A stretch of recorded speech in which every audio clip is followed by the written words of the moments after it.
Question from the sister side. Finally, my name's Tanya. I work for Cisco. I'm not here to disagree with anything, but I've always had a lot of people, especially Muslims, well, not a lot of people, just Muslims, always telling me, because you're a Catholic, you're going to go to Jahannam, but we're Muslims, you need to convert and you will go to heaven. According to me, I'm a good Catholic. I try to be a good Catholic. I don't intentionally commit sin.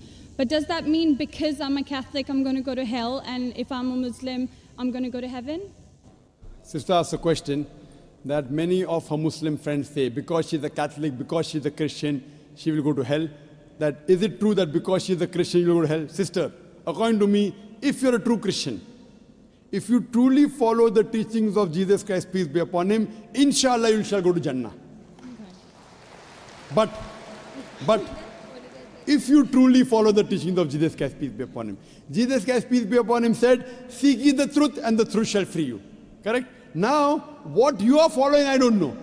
Are you following your church or are you following Jesus Christ, peace be upon him? If you are following your church, the chances of going to Jannam is very high. If you are following Jesus Christ, peace be upon him, inshallah, you shall go to Jannah. Now, if you read the Bible, there are sayings of Jesus Christ, peace be upon him. I don't know how much you are well versed with the Bible. Now, all the sayings of Jesus Christ, peace be upon him, are in red letter. Are in red letter. Yeah. Sister, do you believe Jesus to be God? Well, I'm a bit confused about that, so I'm not going to get into that. No, I'm asking yes or no. Well, confused God. No, it's not confusion, but I don't want to answer something I don't know. And it's not funny. I'm not saying you know or not. Sister, I'm not saying you know or not. What do you believe I'm asking? No, I do believe he's God. Yes, yes, that's it. I'm not saying what you know. You may not be able to prove it. Yeah, fine. I do. Sister, I'd like to tell you one thing. Islam is the only non-Christian faith which makes it an article of faith to believe in Jesus Christ, peace be upon him. No Muslim is a Muslim if he does not believe in Jesus Christ, peace be upon him. We believe that he was one of the mightiest messengers of God. We believe that he was born miraculously without any intervention. We believe that he was the Messiah, translated Christ. Yes. We believe that he gave life to the dead with God's permission. We believe that he healed those born blind lepers with God's permission. The Christians and the Muslims, they are going together. But one may ask, where is the parting of ways? The parting of ways is, sister, that most of the Christians, almost all, they believe that Jesus Christ, peace be upon him, is Almighty God. They believe he claimed divinity. In fact, if you read the Bible, there is not a single unequivocal statement. There is not a single unambiguous statement in the complete Bible where Jesus Christ, peace be upon him, himself says that I am God, or where he says worship me.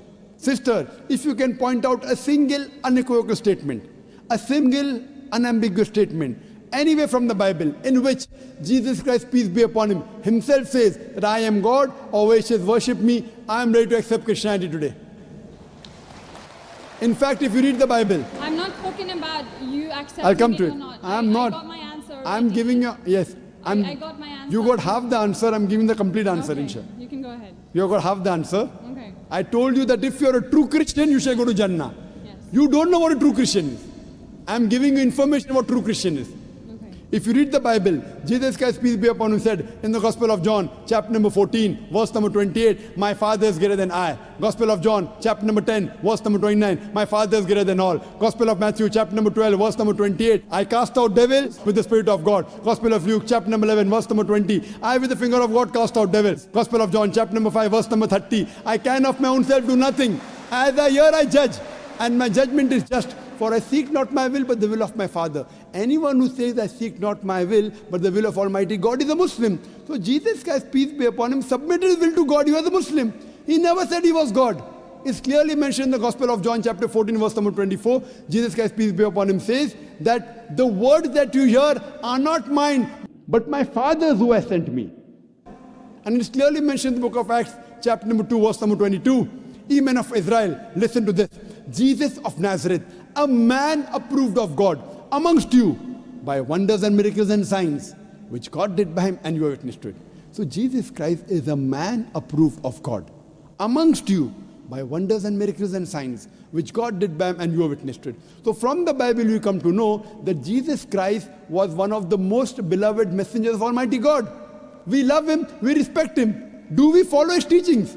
If you compare what Jesus Christ, peace be upon him, said in the Bible, I told that yesterday, that we Muslims, we follow more of the teachings of Jesus Christ, peace be upon him. Jesus Christ, according to the Gospel of Luke, he was circumcised on the 8th day. We Muslims are circumcised, most of the Christians aren't.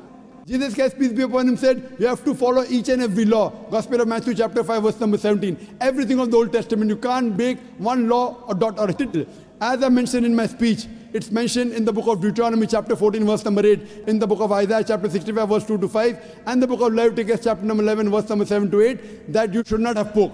We Muslims don't have pork, but most of the Christians have pork. It's mentioned in the book of Ephesians, chapter 5, verse number 18. Book of Proverbs, chapter 20, verse number 1, you should not have alcohol. Muslims don't have alcohol, but Christians have alcohol. So if Christian means a person who follows the teachings of Jesus Christ, peace be upon him, then we Muslims are more Christian than the Christians themselves. So if you become a true Christian and truly follow the teachings of Jesus Christ, peace be upon him, said in the Gospel of John, chapter number 16, verse number 7, it is expedient for you that I go away. For if I go not away, the Comforter shall not come. For if I go, shall I send him.